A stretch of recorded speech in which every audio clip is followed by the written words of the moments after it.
ආයුබෝවන් ආදරණීය දුවේ පුතේ. දැන් ෆිසික්ස් සෙකන්ඩ් එක ලියලා ඉවර කරලා ඉන්නේ. ඒතකොට අද හවස දින වැඩ කරගන්න. ආයෙ හෙට දවසේ තියෙනවා එච්චරයි. ඔයගොල්ලෝ බදාද උදේ ගිහලා 8:00 නේද කෙමිස්ට්‍රි පෙප් එක ලියන්න. ඊට පස්සේ පෙප් එක ලියලා වෙලා ආයෙ අද දහවස් වරු තියෙනවා. බ්‍රහස්පතින්ද දවසේ තියෙනවා. ආයෙ ඔයගොල්ලෝ සිකුරාදා උදේ ගිහලා කෙමිස්ට්‍රි සෙකන්ඩ් එක ලියන්න ඕනේ. රයිට්. අපි මුලින්ම සෙකන්ඩ් පේපර් එක ගැන හිතන්න නැහැ. අපි අද දවසේ හිතන්නේ අද දවසේ සහ අපි හෙට දවසේ හිතන්නේ MCQ පේපර් එක උදෙසා පමණයි. රයිට්. ඒක තමයි තියෙන වැදගත්ම දේ. මේ වෙලාවේ වෙන වෙන දේවල් බලන්න යන්න අපිට බෑ. රයිට්. එතකොට ඔයගොල්ලන්ගේ අතට හම්බෙලා ඇති MCQ 41 50 ටයිප් ප්‍රශ්න ටික රයිට්. මොකද වැඩිපුරම වරද්දන්නේ ඕව සහ මට චුට්ටක් ටට්ටක් ගාලා තියරි මතක් කරගෙන යන්න හරිය ලේසි. ඒ නිසා අපි ඒව ටික ගමු. මුලින්ම ගන්න ඕගනික් ටික මම ඩි කතා කරන්න යන්න නැහැ. බලන්න පළවෙනි එක CH3 CHO කොහොමද මෙන්නේ ඇල්ඩිහයිඩය.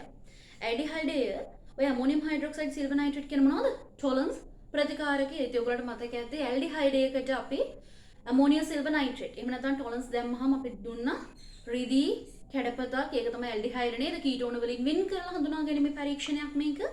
අපිට කියනවා මේ මගින් ඔක්සිකරණය වෙයි. අපතන කොහොමද ඒක වෙන්නේ කියලා බලන්න. මේන අපේ CH3 CH මේකෙන් අපේ ඉන්නේ ඇල්ඩිහයිඩ් එක. රයිට්.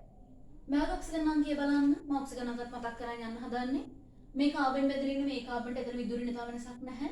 නමුත් මෙතන ඔක්සිජන් කෙනෙක් ඉන්න අපි දන්නවා කාබන් වලට ඔක්සිජන් විදුලිනතාව වැඩි. ඒ නිසා මේ බන්ධන දෙකෙන් මේ පැත්තට මෙහෙම ඇදෙනවා. ඉලෙක්ට්‍රෝන තමන්ගේ විරුද්ධ දිශාවට ඇදෙන හින්දා තමන් ළඟ ධන දෙකක් වෙනවා. කාබනේ හයිඩ්‍රජනේ සලකුවාම කාබන් විදුලිනතාව වැඩි හයිඩ්‍රජන්ට වඩා. ඒ නිසා මෙහෙම මේ පැත්තට ඇදෙන ඒ නිසා ඍණ එකයි ධන දෙකයි ඍණ එකයි අනිත් ඔක්සිජන් අංකය දාන්න. ධන අමෝනියම් සිල්වර් නයිට්‍රේට් කියලා කියන මෙතනදී AgNO3 කියලා කියන Ag+ ඉන්නේ. මෙතන Ag+. ඒතර සිල්වර්ගේ ඔක්සිජන් අංකයක් ධන 1. අපි දන්නවා සිල්වර්පත් වෙන්නේ සිල් ඒ කියන්නේ Ag+ බව වෙන්නේ Ag බවට නේද? රයිට්. මෙයා තමයි අපිට රිදී කැඩපතක් විදිහට ලැබෙන්නේ. රයිට්. රිදී කැඩපතක් විදිහට ලැබෙන අපි ඒතර දන්නවා මූලද්‍රව්‍ය අවස්ථාවේ ඉන්නේ. ඒ නිසා ඔක්සිජන් අංකය කියලා බින්දුව. ධන 1යි බින්දුවයි වෙනස 1යි. ඔක්සිජන් අංකය අඩු වුණා. එහෙනම් මේක ඔක්සිහර නේ. ඔක්සිහරණ ඇල්ඩිහයිඩ් කාර්බෝඩ්ද පත් වෙන්නේ කාබොක්සිලික් ආම්ලයක. හැබැයි ඔයගොල්ලන්ට පේන මාධ්‍ය ශාරීයයි. එහෙනම් කාබොක්සිලික් ආම්ලයට පවතින බෑ. පවතින කාබොක්සිලික් ආම්ලයේ ලවණේ. රයිට්. මෙයාගේ ඔක්සිජන් අංකය ගත්තොත් එහෙම නැවතත් ඔක්සිජන් ඉන්නේ මෙහෙම මෙහෙට මෙහෙම ඇදෙන. මේ පැත්තෙන් මෙහෙටත් ඇදෙනවා. දැන් තුනකින් ඇදෙනවා. එහෙනම් මෙයා ධන 3. මොකද වෙන්නේ? ධන 1 ඉඳන් ධන 3ට ඔක්සිකරණය. එහෙනම් මේක රිඩොක්ස් ප්‍රතික්‍රියාවක්. රයිට්. එහෙනම් පළවෙනි වගන්තිය හරි නේද? ඔක්සිකරණය වේ කියන එක හරි. එහාට මොකද තියෙන්නේ? CH3 CHO හි කාබනයිල් කාබන් වල ඔක්සිකරණ අංකය ධන 1ක් වේ. ඔව් ඒ ධන 1 තමයි ධන 3ට ගියේ. ඔක්සිකරණය උනේ. රයිට්? වගන්ති දෙකම නිවැරදි. උත්තරේ එකද දෙකද? දැන් ඔක්සිකරණය වේ කියලා කියනවා නම් අපිට පෙන්වන්න ඕනි ධන 1 ඉඳන් එයා ධන 3ට යනවා කියලා. හැබැයි මෙතන කියලා තියෙන්නේ මොකක්ද? CH3 CHO වල ඒක මේ ඇල්ඩිහයිඩේ ඔක්සිජන් අංකය ධන 1යි කියලා විතරයි කියලා තියෙන්නේ. අපිට ලැබෙන කෙනාගේ ඔක්සිජන් අංකයක් ගැන කියලා තියෙනවද? නැහැ. එහෙනම් උත්තරේ අංකය 1 කියලා ගන්න පුළුවන්ද? බෑ. උත්තරේ අංකය 2. 1ට 2. බලන්න දෙවෙනි එක. ඇමීන වල භාෂ්මිකතාවය. ඊළඟට ඕගනික් වල ගුණ විචලන ගැන අහනවා. රයිට්. භාෂ්මිකතාවය කියන එක අහන දෙයක් හැමතිස්සෙම. රයිට්. ඇමීන ගත්තොත් එම අපි දන්නවා. රයිට්. මෙතන අපිට තර්ක කරන්න තියෙන ප්‍රාථමික ද්විතීයික තෘතීයික කතන්දරත් එක්ක රයිට්. නමුත් මම පොදුවේ කතා කරගෙන යන්නම් ළමයි භාෂ්මිකතාවය කියන එක. මොකද මේක වැදගත්. මම පොදුවේ එන්නඩංගු සංයෝගවල භාෂ්මිකතාවය කතා කරගෙන යන්නම්. බලන්න ළමයි මේ තියෙන අපේ සංයෝග ටික රයිට්. මොකද වෙන්නේ? මේ අපේ ඉන්නවා ඇමයිඩ් ඉන්නවා හා කෙරවලේම ඇමයිඩ්. මේ කෙරවලේ ඇමයිඩ් ඉන්නවා රයිට්. මොකද වෙන්නේ ඇමයිඩ් වල කතන්දරේ? මම මේ භාෂ්මිකතාවය ගැන කතා කරන්නේ. භාෂ්මිකතාවය කියලා කියන්නේ මොකක්ද? ඔයගොල්ලන්ට එක එක විදිහට භාෂ්ම කියනවා අර්ථයක් ගන්න පුළුවන්. රයිට්. අපි අම්ල කියනවා H+ පිට කරන ඒවා. භාෂ්ම කියනවා OH- පිට කරන ඒවා. හැබැයි මෙතන අපිට OH- ගැන කතා කරන්න බෑ. මෙතන අපි කතා කරන්නේ මොනවද? H+ ප්‍රතිග්‍රහණය කරන ප්‍රභේද. එහෙම නැත්නම් එකසර පිට කරන ප්‍රභේද. ඒතර අපි එන්මද දෙන එකසරේ පිට කරගැනීමේ හැකියාව ගැන තමයි කතා කරන්නේ. මෙතන ඇමයිඩ් එක. මෙතන ඇමයිඩ් එක. මේ ඇමයිඩ් එක කිව්ද පේනම ඔයගොල්ලන්ට. R CONH2 මෙහෙමනේ. මොකද වෙන්නේ? මේ එන් මත තියෙන එක සැරේ මෙතනට ඇවිල්ලා මේක මෙහෙට ගැලවිලා සම්ප්‍රයුක්ත ව්‍යුහයක් නිර්මාණය කරන්න පුළුවන් මෙන්න මේ විදිහට RCO minus විත්ත බන්ධන NH2 මෙතන ප්ලස්. මට කියන්න දැන් මෙතන පිට කරන්න n මත එක සැරයක් තියෙනවද? නැහැ. n මත එක සැරයක් නැහැ. n මත තියෙන එක සැරේ නේද ගියා උට. ඊළඟට ඔක්සිජන් කියලා කියන විද්‍යුතතාව වැඩි මෝලාක් ද්‍රව්‍ය. එයා කැමති ඉරින තියාගන්න රයිට් අවුලක් නැහැ. මොකද මෙන්න මේ සම්ප්‍රයුක්ත ව්‍යුහයක් හදනවා. දැන් n මත එක සැර ඇත්තවත් නැහැ පිට කරගන්න. එහෙනම් amide වල තමයි පාෂ්මිකතාවය අඩුම වෙන්නේ. මෙදවල් වැදගත් වෙනවා ඔයගොල්ලන්ට ඕගනික් එසේ ලියන ළමයින්ට ඕගනික් එසේ වල පැහැදිලි කිරීම වලට මේ වහන්න පුළුවන් රයිට් එහෙනම් amide වල තමයි භාෂ්මිකතාවය අඩුම වෙන්නේ ඊට වඩා වැඩි මෙන්න මේ ඉන්නේ ඇනිලින් හැබැයි ඇනිලින්ට සක්‍රියකයක් බඳිනවම සහ වික්‍රියකයක් බඳිනවම දැන් මෙතනින් ගන්න දෙන තර්කය තමයි රයිට් ඇනිලින් සාමාන්‍යයෙන් භාෂ්මිකතාව අඩු කෙනෙක් නමුත් amide වලට වඩා හොඳ කොහොමද හොඳ වෙන්නේ කියලා අපි බලමු දැන් මෙහෙම ඇනිලින් රයිට් එන් මත තියෙන එකස ඒක සර මෙහෙට ගිහිල්ලා මේ ෆයි බන්ධනේ මෙහෙට ගැලපෙන. බලන්න සම්ප්‍රයුක්ත ව්‍යුහයක් නිර්මාණය වෙනවා. මෙතන ද්විත බන්ධන NH2 මෙතන ප්ලස් එක. මෙයා මෙතන ගැලලා මෙහෙම. ආයේ මේක ඇතුළට ගිහලා මේක කැඩේ. රයිට්. කොහොම සම්ප්‍රයුක්ත ව්‍යුහ ගානක් නිර්මාණය කරන්න පුළුවන්. හරියද? මොකද දැන් මෙයා ඇතුළේ. මෙයා මෙතන ඉන්නේ. මෙයා මෙහෙම. ආයේ මොකද වෙන්නේ? මෙයා ඇතුළට ගිහිල්ලා මෙයා ඉරියට කැඩේ. මම සම්ප්‍රයුක්තය ඔක්කොම අදින්න යන්න නැහැ ළමයි. රයිට් මොකද වෙලාව නැහැ අපිට එච්චර. මෙහෙම අපිට සම්ප්‍රයුක්තය හදගෙන යන්න පුළුවන්. මොකද වෙන්නේ? නැවතත් n මත එක සැරකෝ නැහැ. n මත එක සැර නැහැ. රයිට්. එහෙනම් අපි දන්නවා එහෙනම් භාෂ්මිකතාව ඇනිලින්ගෙත් වඩා. හැබැයි මෙයාට වඩා amide වලට වඩා නම් භාෂ්මිකතාව ඇනිලින්ගේ වැඩි වුණා. ඇයි ඒ? amide ඍණ ගියේ ඔක්සිජන්ට. හැබැයි ඇනිලින් වල ඍණ ගියේ කාටද? කාබන්. මට කියන්න ඔක්සිජන්ද කාබන්ද විද්‍යුතතාවය වැඩි? ඔක්සිජන්. එහෙනම් ඍණ තියාගන්න කැමති කාබන්ද ඔක්සිජන්ද? ඔක්සිජන්. එහෙනම් මේ සම්ප්‍රයුක්තයේ හිස්සයිතාව වැඩි මේ කට්ටියට වඩා. රයිට් කාබන් මත ඍණ තියනවට වඩා ඕ මත ඍණ තියනෝ ගතිය වැඩි, කැමැත්ත වැඩි. එහෙනම් මෙයා දෙන්න කැමතිම නැහැ. රයිට් මෙයා එන්න දෙන්න කැමතිම නැහැ. එකසර්. රයිට් ඒ නිසා amide වලට වඩා රයිට් ඇනිලින් වල භාෂ්මිකතාව චුට්ටක් වැඩි. ආයේ මේ ඇනිලින් වල සක්‍රියකයි වික්‍රියකයි බඳිනවා මෙතන කතන්දර. දැන් සක්‍රිය කියන්නේ අපි දන්නව නේද? ඔය CH3 කාණ්ඩයක් වගේ මොනවා හරි වෙන්නේ. දැන් සක්‍රිය වලින් මොකද කරන්නේ? බෙන්සින් වල ඉලෙක්ට්‍රෝන ඝනත්වය වැඩි කරනවා. දී ඉලෙක්ට්‍රෝන ඝනත්වය වැඩි කරාම මොකද වෙන්නේ? ඉන් මත තියෙන එක සැරේ පිට කරගන්න තියෙන හැකියාව වැඩි කරනවා. හැබැයි වික්‍රියකෝ NO2 වගේ කට්ටිය. NO2 කාණ්ඩ වගේ කට්ටිය හිත. හරියි. මොකද වෙන්නේ යාලා බෙන්සින් වලින් ඉලෙක්ට්‍රෝන මෙහෙට අදිනවා. ඒගොල්ලන්ගේ පැත්තටනේ අදින්නේ. ඒතර ඉන් මත තියෙන එක සැරේ පිට කරගන්න හැකියාවක් ලැබෙනවද? නෑ. මේගොල්ලෝ මෙහෙට අදිනවා. රයිට්. එහෙනම් amide වලට වඩා ඇනිලින් වලට වික්‍රියකයක් බඳවම තිබ්බහම වැඩි. ඊට වඩා වැඩි ඇනිලින් තනියෙන් ඉන්නකොට ඊට වඩා වැඩි ඇනිලින් වලට සක්‍රියකයක් බඳවනවා. මේ සෙට් එක යන්නේ. ඊළඟ බලන්න මේනි කොහොමද ඇමෝනිය? දැන් මෙහෙමයි. දැන් මේකේ ඇනිලින්ට වඩා ඇමෝනිය වැඩි කින්ද තේරෙනවලම. මොකද ඇනිලින්ගේ මෙහෙම සම්ප්‍රයුක්ත ව්‍යුහ හඳ ගියා. හැබැයි ඇමෝනියකින් ප්‍රශ්නයක් තියෙනවද නැහැ හයිජන් ඉන්නේ. හයිජන් ඉන්නේ කිසි කේස් එකක්. එහෙනම් ඇනිලින් වලට වඩා ඇමෝනිය හොඳ. මේන කට්ටිය කවුද? ඇමීන නේද? ඇමීන. මේ දෙන කවුද? තෘතීයික ඇමීන. මේ දෙන තෘතීයික ඇමීනය. මේ දෙන ප්‍රාථමික ඇමීනය. මේ දෙන ද්විතීයික ඇමීන. මොකද්ද මේ කතාව? රයිට් ප්‍රාථමික ද්විතීයික තෘතීයික ඇමීන. රයිට් මේ දෙන ආර කාණ්ඩ වලින් ඉලෙක්ට්‍රෝන විකර්ෂණය කරනවා. ඉලෙක්ට්‍රෝන විකර්ෂණය කරා කියලා කියන්නේ මොකද? පිට කරගන්න දෙන හැකියාව වැඩි. මෙතන ආර කාණ්ඩ එකක් තියෙද්දි මේ සාමාන්‍යයෙන් මොකද වෙන්න ඕනේ ළමයි? ආර් කාණ්ඩ ගාන වැඩි වෙනකොට එන් මත තියෙන එක සැරේ පිට නේද? එන් මත තියෙන එක සැරේ පිට කරගන්න තියෙන හැකියාව වැඩි වෙනවා. හැබැයි එහෙනම් ප්‍රාථමිකයට වඩා ද්විතීයික වැඩි වෙයි කියලා තේරෙනවනේ. ප්‍රාථමික එක ආර් කාණ්ඩයි ද්විතීයික ආර් කාණ්ඩ දෙකයි. එහෙනම් ආර් ගණන වැඩි වෙයි. ආර් ගණන වැඩි වෙයි. ඒ නිසා එන් මත තියෙන එක සැරේ පිට කරගන්න තියෙන හැකියාව වැඩි. එහෙනම් ප්‍රාථමිකයට වඩා ද්විතීයිකට වඩා හරිනම් තෘතීයිකනේ වැඩිම වෙන්න ඕනේ. ඇයි එහෙම නොවෙන්නේ? ඇයි මේ තෘතීයික අඩු වෙලා තියෙන්නේ? තෘතීයික අඩු වෙන්න හේතුව තමයි මෙතන ගොඩනගෙනවා. මේ ආර් කාණ්ඩ තුනක් නේ. අපි මේ නිකන් ආර් කෙල්ලෝඩ මේකනේ කාබන් හයිඩ්‍රජන් කෑලිනේ. මොකද වෙන්නේ? ඇති වෙනවා ත්‍රිමාන අවහිරතා. ත්‍රිමාන අවහිරතා. ඒ නිසා ආර් කාණ්ඩ තුනක් බෙදෙනවා අපි හිතුවට හොඳයි කියලා. ඇත්තටම හොඳ නෑ. රයිට් ඒ නිසා තෘතීයිකට වඩා ප්‍රාථමිකේ ටිකක් වැඩි වෙනවා භාෂ්මිකතාව. රයිට් නන් බලන්න ළමයි. මොකද්ද ප්‍රශ්නේ කියන්නේ කියලා? රයිට්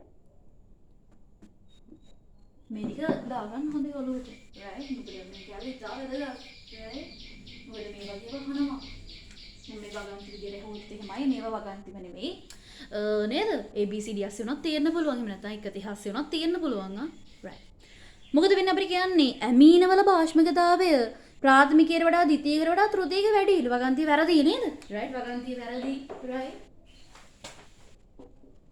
ඊළඟට බලන්න n පරමාණුවට බැඳුන ඇල්කල් කාණ්ඩ ගාන වැඩි වෙන තරමට එමගින් n පරමාණුව මත තියෙන ඉලෙක්ට්‍රෝන ඝනත්වය වැඩි. ඒක හරි. r කාණ්ඩ ගාන වැඩි කියලා කියන්නේ මොකද n මත තියෙන ඉලෙක්ට්‍රෝන ඝනත්වය වැඩි. වැරදි හරි. උත්තරේ තුන. right?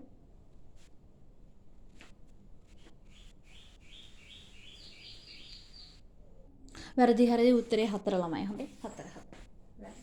ඒවා හරියට බලලා දාන්න. right? නේ? නැත්නම් අන්තිමේදී ඔක්කොම හරියට මාක් කරලා ඒක වරද්දලා right වැරදි හරි කියන්නේ 4 හොඳේ right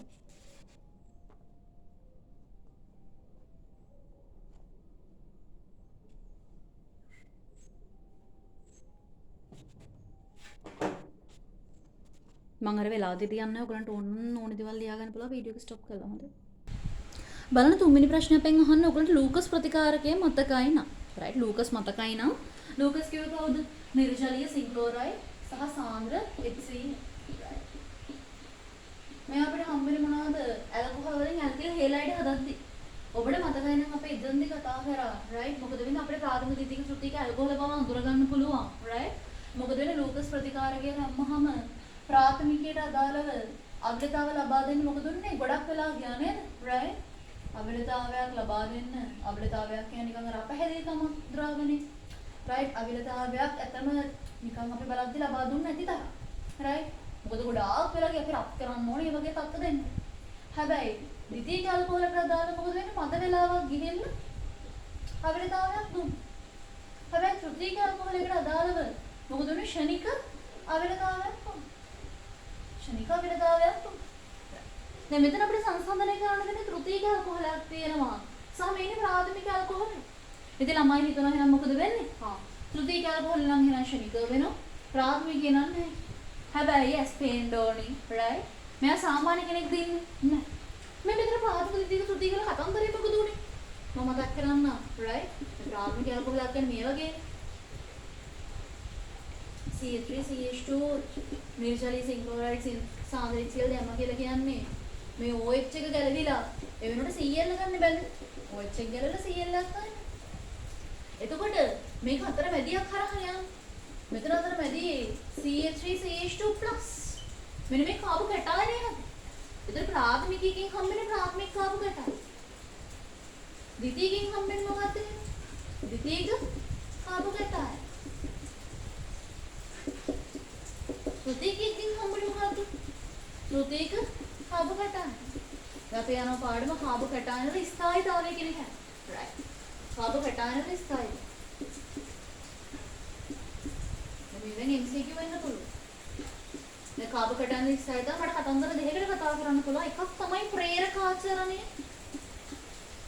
අද මොකද සම්ප්‍රයුක්ත ආචරණය අන්න ඕක අමතකුණොත් මේ MCQ වරද්දනවා සම්ප්‍රයුක්ත ආචරණය සහ ප්‍රේරකාචරණය දැන් ප්‍රේරකාචරණයෙන් මොකද වෙන්නේ ප්‍රේරණය කරන එක නේද දැන් මෙතන ආර කාණ්ඩ එකයි තියෙන්නේ ඔය චුට්ටක් පොඩ්ඩක් එවනෝ ඉලෙක්ට්‍රෝන මොකද ඒ කාබන් මැදේ ධනගතිය අඩු වෙනවා ආර කාණ්ඩ දෙකක් තිබ්බම මොකද වෙන්නේ right ආර කාණ්ඩ දෙකකින් එවනෝ ඉලෙක්ට්‍රෝන ඒතර කාබන් මැද තියෙන ධනගතිය තව ගොඩාක් අඩු මෙයාටත් වඩා මොකද මෙයාට ධනගතිය අඩු ආර කාණ්ඩ තුනකින් එවුවම මොකද වෙන්නේ හොඳටම අඩු වෙනවා right ධනගතිය හොඳටම දැනනවා ධනගතිය හොඳටම එහෙනම් අපි කියනවා මොකද අපි දන්නවා ඕනෑම නේද ලුයිස් හොදල right අපි දන්නවා ආරෝපණ අඩු වෙන තරමට තමයි ස්ථායීතාවය වැඩි වෙන්නේ.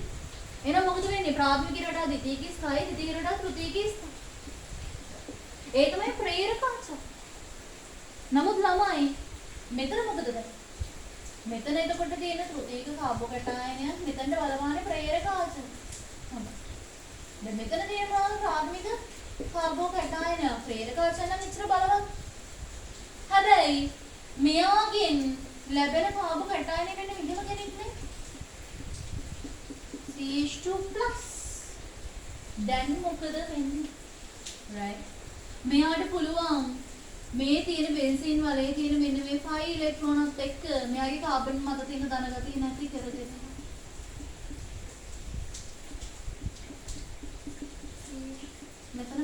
මෙතන කාබන් මත තියෙන ධන ගතිය නෑ.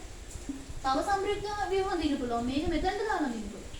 ආයි මේක මෙතනට දාලා දින්න පුළුවන්. මේක සම්ප්‍රයුක්ත ගණනාවක් හඳින්න පුළුවන්. හතරක් හඳින්න පුළුවන්. මොකද වෙන්නේ? ප්‍රේරක ආචරණයෙන් කරන්නේ කාබන් මත තියෙන ධන ගතිය චුට්ටක් අඩු කරන එක. චුට්ටක්. ඒ තල්ලු කරනනේ කරන්නේ. හැබැයි සම්ප්‍රයුක්ත ආචරණයෙන් මොකද කරන්නේ? කාබන් මත තියෙන ධන කෙලින්ම අයින් කරනවා. එහෙනම් මට කියන්නේ සායිතා වැඩිම වෙන්නේ එහෙම නැත්නම් බලවත් වැඩිම වෙන්නේ මොකද්ද? සම්ප්‍රයුක්ත ආචරණය. එහෙනම් මෙයා ප්‍රාථමික කබකටායනයක් තමයි. නමුත් ඒකට අමතරව මෙතන බලපානවා සම්ප්‍රයුක්ත ආචරණය. එහෙනම් ප්‍රතික්‍රියා ශීඝ්‍රතාව වැඩිම වෙන්නේ මෙයාට වඩා කාගෙද? බලන්න. ලූකස් ප්‍රතිකාරකයට ප්‍රතිචාර ලබා දීමට ගතවන කාලය එහෙනම් ශීඝ්‍රතාව right. ගතවන කාලය මෙයාට වඩා මෙයා ගොඩක් අඩු. හැබැයි අපිට දෙන්නේ ගතවන කාලයේ CGOට සාපේක්ෂව මෙයාගේ වැඩි කියලා. වගන්තිය වැරදි. ඊළඟ බලන්න. ප්‍රාථමික මධ්‍යසාර වලට වඩා වේගයෙන් තෘතීයික මධ්‍යසාර ලූකස් ප්‍රතිකාර ප්‍රතිචාර දක්වනවා. ඒක හරි. මේ වගන්තිය හරි. හැබැයි මෙතන බලපෑවේ එතනට අමතරව අර සම්ප්‍රයුක්ත ආචරණය කියන කතාව. උත්තරේ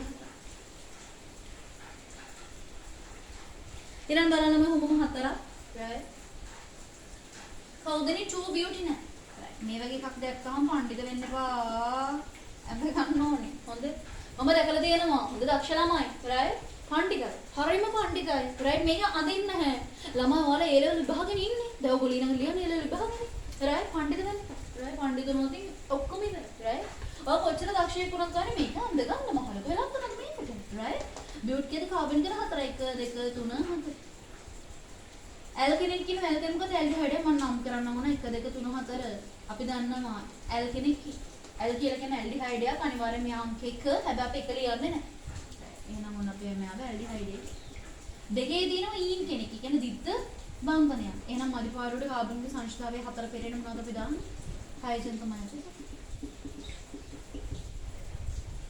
මට මේ view එක අඳින්න පුළුවන් right නම් මොකද වෙන්නේ COH CH දිත්ත බන්ධන CH මොකද කියන්නේ චෝ බියුටනල් ජ්‍යාමිතික සමායතාව පෙන්න right ජ්‍යාමිතික සමායතාව පෙන්නන්න නම් right මොකද වෙන්නේ ජ්‍යාමිතික සමායතාව ඔයගොල්ලෝ මතකයි නම් සමායතාව අපිට මතක් කරලා යන්න සමාවය වෙන්නේ ආකාර දෙකකට බෙදෙනවා ඝටනා එහෙම නැත්නම් ව්‍යුහ එහෙම නැත්නම් ත්‍රිමාණ මෙතන ඝටනායක තමයි අපි බෙදුවේ අර මතකද දාම ක්‍රියාකාරී කාණ්ඩ ස්ථාන එහෙම ත්‍රිමාණ කියන එක ආකාර දෙකකට බෙදුවා පාර ත්‍රිමාණයි ප්‍රතිරූපය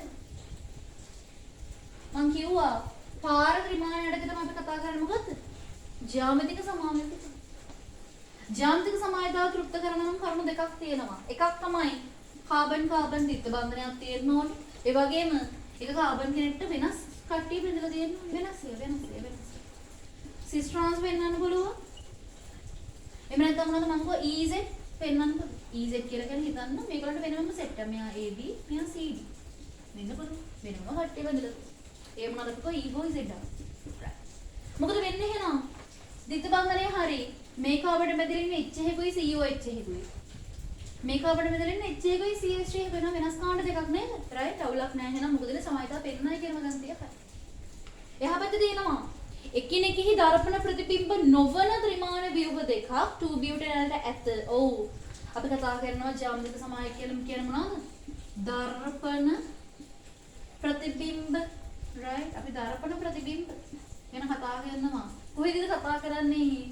ප්‍රතිරූප ව්‍යුහ right එකිනෙකෙහි දර්පණ ප්‍රතිබිම්බ right බලන්න වගන්තිය right ජ්‍යාමිතිකයි අපි පාර්ජමානයේ ප්‍රතිරූපය අතරම බෙදන්නේ right ප්‍රතිරූප ව්‍යුහය මොකද ඔයගොල්ලෝ මතකද සිස් ට්‍රාන්ස් කතාවක් කියුවේ අල්ලගන්න සිස් ට්‍රාන්ස් කතාව මොකද වෙන්නේ ප්‍රතිරූප ව්‍යුහ සමායතාව පෙන්වන්න නම් අවශ්‍යතා දෙක මොකක්ද එතන sp3 මොහොම දැනෙන වෙච්ච කාබන් කෙනෙක් ඉන්නෝනේ sp3 ඒකනේ කැලි හතරක් බැඳෙන්න ඕනි හැබැයි බැඳෙන කැලි හතර එකිනෙකට වෙනස් වෙන්න එකිනෙකට වෙනස් එහෙනම් මොකද වෙන්නේ එකක් අනෙකෙහි දර්පණ ප්‍රතිබිම්බ එකක් අනෙකෙහි දර්පණ ප්‍රතිබිම්බ වෙන්නේ මොනවද ප්‍රතිරූප අවයවකම මිරේකගේ හොතේ මෝකෙම අනිත් එක තමයි හැදෙන්නේ. එකක් අනිකෙහි දර්පණ ප්‍රතිබිම්බ වෙන ඒව ප්‍රතිරූප අවයව.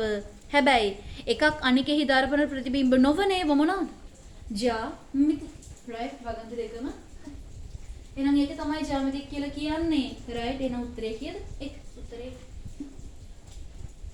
මේව අල්ලගන්න. රයිට් වචන දැන් තේරෙන්න ඕන ටිකක් අමතකයි මේක. එහෙනම් මං ආයෙත් බලන්න ඕනි. රයිට් මේ අවස්ථාව දෙන්නේ ඒකට. අමතකයි නම් වහාම. රයිට්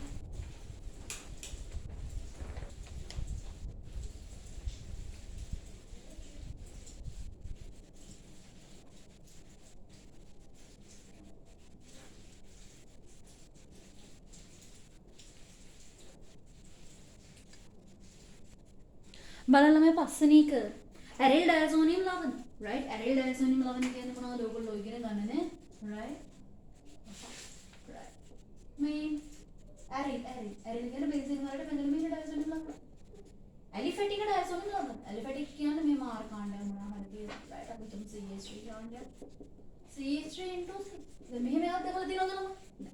අපි කොහොමද ඩයසෝනියම් ලවණ නිපදවන්නේ? රයිට් අපේ ළඟ තියෙන ඇනිලින් නේ. රයිට් අපේ ළඟ තියෙන ඇනිලින් අපේ අර දානවා මොනවද? රයිට් මොනවද? NaO2 HC. දාන උෂ්ණත්වය බිඳුව 5. කාම්ල උෂ්ණත්වය දැම්මත් මොනවද හම්බෙන්නේ? ෆීනෝල් නේ. කාම්ල උෂ්ණත්වය දැම්මත් අපිට හම්බෙන්නේ ෆීනෝල්. හැබැයි ඇයි ඉතින් මෙයාව නිපදව ගන්න බැරි අපිට? අපිට එනවා CH3 CH2 NH2 මම යාට දානවා NaO2 HC. බිඳුව 5. මට හම්බෙන්නේ CH3 CH2 N2C. මෙයාට මම කාම්ල උෂ්ණත්වය දැම්මත් මොනවද හම්බෙන්නේ එහෙනම්? CH3 CH2H ඇල්කොහොල නේ. ඇල්කොහොල්. හැබැයි ළමයි බිඳුව 5 කියන උෂ්ණත්වවලදී පවා ඇලිෆැටික් ඩයසෝනියම් ලවණ ස්ථායි. මෙයා අස්ථායි. ඇලිෆැටික් ඩයසෝනියම් ලවණ අස්ථායි. මෙයා පවතින්නේ නැහැ. මෙයා බිඳුව 5 වුණත් කරන්න දෙයක් නැහැ. මේක ආයේ කවුරු බවටද? ඇල්කොහොල් බවට. ඒක තමයි කියන්නේ. මොකද කියන්නේ එහෙනම්? ඇරිල් ඩයසෝනියම් ලවණ ඇලිෆැටික් ඩයසෝනියම් ලවණ වලට වඩා ස්ථායි වේ කියන එක හරි. රයිට්. මොකද මෙයාට වඩා මෙයා තමයි ස්ථායි පළවෙනි වගන්තිය හරි. ඊළඟ මොකද කියන්නේ? බෙන්සීන් ඩයසෝනියම් ලවණ වල ඩයසෝනියම් කාණ්ඩය හේලයිඩ් කාණ්ඩයක් වඩ පරිවර්තනය කරන්න මෙන්න මේ පුළුවන්. ඔව්. ඔයාලට මතකයි නම් මොනවද? සෑන්මේය ප්‍රතික්‍රියා. මම දානවා CuC. මොකද වෙන්නේ? මෙන්න මේ N2Cl කියලා අයින් වෙලා මට බෙදන්න මොනවද? ක්ලෝරින්. මම දානවා CuB. right? මට නම් මොකද වෙන්නේ? අර කාණ්ඩයෙන් වල බැඳෙනවා B. මම දානවා CuI. right? මට බෙදන්න මොකද වෙන්නේ? මෙතනයි. මම දානවා CuC. right? මේ ටිකනේ හැලජන. right? හැලජන නෝන. right? CuC. ඉතින් ඔයාලක් නේ. මෙතන මොකදනේ CN කාණ්ඩයක්. right? මේ විදිහට ගන්න පුළුවන්. මේවට කියනවා සෑන් මේ ප්‍රතික්‍රියා. right? හරි. භාවිතා කළ හැකියි. වගන් දෙකම හරි හැබැයි සම්බන්ධයක් තියෙනවද? නෑ සම්බන්ධයක් නෑ. නිසා උත්තරේ දෙක. බලන්න ඊළඟට 6 අපේ අනුක සූත්‍රයක් දීලා තියෙනවා C4H6. දැන් මේව දැක්ක ගමන් මට නම් පේනවා right. මම පොදු අනුක සූත්‍ර ගන්නලා තියෙනවා ඇල්කේන ඇල්කීන ඇල්කයින්. මම පාඩම් කරගන්න ඇල්කීන වලින් මොකද එයා CNH දෙකයි. ඇල්කේන එකම යාට තනි බන්ධන තියෙන නිසා H ගන්න පොඩ්ඩක් වැඩි. ඒ නිසා දෙකයින් දාන දෙක. ඇල්කයින් එකම යා ත්‍රිත්ව බන්ධනෙන් හින්දා දෙකයින් දාන. දෙක නෙමෙයි දෙකයින් රින්න දෙක නෑ. දෙකයින් රින්න. හරි. මේ අනුක සූත්‍රය දැක්කම මට පේනවා. දැන් ඩබල් වෙලක් නැහැ. නේද? දෙකයින් රින්න දෙකක් නේ. දෙක වැඩි කිරීම දෙක කියලා කියන්නේ කීයද? right. බලන්න මෙතන දෙකයි එන්නේ. එහෙනම් හතර වාරයක් දෙක. හතර වාරයක් දෙක 8යි. මොකද වෙන්නේ C4H8යිද දෙන්නේ? නෑ. C4H6 දෙන්නේ එහෙනම් දෙකක් මොකද වෙලා දෙන්නේ අඩු වෙලා. එහෙනම් මේ කවුරු කියලාද කියන්නේ ඇල්කයිනියක්. right අපිට දැන් එහෙම හිතන්න. හැබැයි මෙතන මොකක්ද දාන්න අපේ? අවම චිත්ත බන්ධන සංඛ්‍යාව එකක්. එහෙනම් මොකදනේ මේ අපේ කෙලිම බුග්ගාල ඇල්කයිනියක් කියලා හිතලා ගන්න එපා. right අපි මොකද කරන්න ඕනේ මේකට ඇඳලා බලන්න ඕනි චිත්ත බන්ධන සංඛ්‍යාවක් මෙන්න චිත්ත බන්ධන තියාගන්න පුළුවන්ද කියලා. right බලන්න. හැබැයි අපිට තේරෙන දේ තමයි අනිවාර්යයෙන් 5 බන්ධන නම් දෙකක් තියෙන්න ඕනි. එහෙනම් චිත්ත බන්ධන දෙකක් තියෙන්න ඕනි කමන්නේ. නමුත් ඔයගොල්ලෝ ඇඳලා බලන්න right ඒක කිසිම අවුලක් නෑ. ක දෙක තුන හතර right මොකද මේ ඉච්චලා 6යි තියෙන්නේ 1යි 2යි 3යි 4යි 5යි 6යි මොකද වෙන්නේ එතකොට? ඒ සාමාන්‍යයෙන් මෙහෙම දාන්න ඕනේ ත්‍රිත්ව බන්ධන නැත්නම් ඒක තුල දෙන එක නෙමෙයි. සංස්ථාවේ හරගෙන. නමුත් මොකද මෙතන ත්‍රිත්ව බන්ධනක් ගැන නෙමෙයි අපෙන් අහන්නේ. පැවතිය හැකි අවම ද්විත්ව බන්ධන සංඛ්‍යා. එහෙනම් අපි ද්විත්ව බන්ධන කරන්න මොකද කරන්නේ? මෙයාගෙන් හයිසන් එක මේකක් ගාලා බලලා මෙයාට. right? එක හයිසන් කෙනෙක් වුණා දැන්. right? හැබැයි මොකද උනේ? ඒතර 1 2 3යි. මෙතනම ආයා මදි වෙන්න මොකද වෙන්නේ? මෙතනත් ආයෙ නම් මොකද වෙන්නේ? හයිසන් කෙනෙක් අප මෙයාට. හැබැයි එතන මොකද මෙතන ආයේ ද්විත්ව බන්ධන මොකද වෙන්නේ? මෙතන 1 2 3යි නේ. 3ක් විතරක් තියෙන පුළුවන්ද මෙහෙම? මෙතනත් 1 2 3. මෙතනත් 1 2 3. ඒ නිසා මෙහෙම වේගයක් නෙමෙයි පවතින්නේ. right? මෙතන වෙන්නේ මෙහෙම තියෙනවා. right? අපි දන්නවා 5 බන්ධනයි වලින් 2 2 හදන්න ඕනි. මෙහෙම දාගෙන h1යි 2යි 3යි 4යි 5යි වැඩි හරිනේ. වැඩි. එහෙනම් ද්විත්ව බන්ධන කීයක් තියෙන්න ඕනද? මෙතන ද්විත්ව බන්ධන. ඒක අපිට අල්ලගත්ත හැකි ළමයි මොකද අපි මේ සූත්‍රයෙන් දන්න ඇල් කයිනයක් කියන්නේ අනිවාර්යෙන්ම මොකද 5 බන්ධන දෙකක් තියෙනවා. 5 බන්ධන දෙකක් තියෙනවා නම් ඇල් කීන එක මොකද වෙන්නේ? ද්විත්ව බන්ධන කියලා දෙයක් තියෙනවා. හරි. එහෙනම් ආම ද්විත්ව බන්ධන සංඛ්‍යා එකක් කියන වගන්තිය වෙයි. බලන්න එහා පැත්ත. C4H6ට අදාළව කයිරල් කාබන් සහිත සමායක කිසිවක් නැමෙද? කයිරල් කාබන්. right අපි කයිරල් කාබන් කෙනෙක් අඳින්න බලන්න පුළුවන්ද? එහෙමයි බලන්න ඉන්නු මැද. එහෙම කියලා අපි හිතන්නේ එකපාරම. right? अब බලමු කයිරල් කාබන් කියන්නේ මොකක්ද? අසමාන කෙනෙක්නේ. right अब බලමු අපි. මොන කාබන් ඉන්නව එක්කෙනෙක් හරි. රකින්න ඕනේ අපි ද්විත්ව බන්ධනය කියන එකක් නේද? right ද්විත්ව බන්ධන තියෙන්න ඕනේ මෙතන. right අපට H හරි. CH3 හරි. C ද්විත්ව බන්ධන ද්විත්ව බන්ධනය ගමු C ර මෙහෙම ගත්තොත් H 1යි 2යි 5ක් ඉවර. කාබන් 1යි 2යි 3යි 4ක් ඉවර තව එච්චරක් තමයි දාන්නේ. මෙහෙම අන්දේ ගන්න ටිකක් අපි අමාරුයි. කාර්ය කාබන් පවතින විදියක් ආය අපි ඉඳලා බලන CH ද්විත්ව බන්ධන තියෙන අවස්ථාව. CH ද්විත්ව බන්ධන CH2 දැන්ට මෙතන 2යි 3යි 4ක් ඉවරයි. කාබනුත් 3ක් ඉවරයි. CH3 ඒතකොට 2යි 3යි 4යි 3යි 7යි බෑ නේද වැඩි කරගන්න අපිට අමාරුයි. හරි. එහෙනම් මොකද වෙන්නේ? කයිරල් කාබන් සහිත සමායක කිසිවක් නොමැත කියන එකත් ඒක. වැරදි හරි උත්තරය අංකය 4. වැරදි හරි උත්තරය අංකය 4. එහෙම නෑ බලන්න නේද? right? මොකද එලෙල් පේපර් එක නේද? ආයෙ ගෙදර ඇවිල්ලා කරන්න බෑනේ. කලබල වෙන්න එපා. එච්චරයි මං කියන්නේ මේ 41 50 අන්තිම මොහොතක නම් කරන්න යන්න එපා.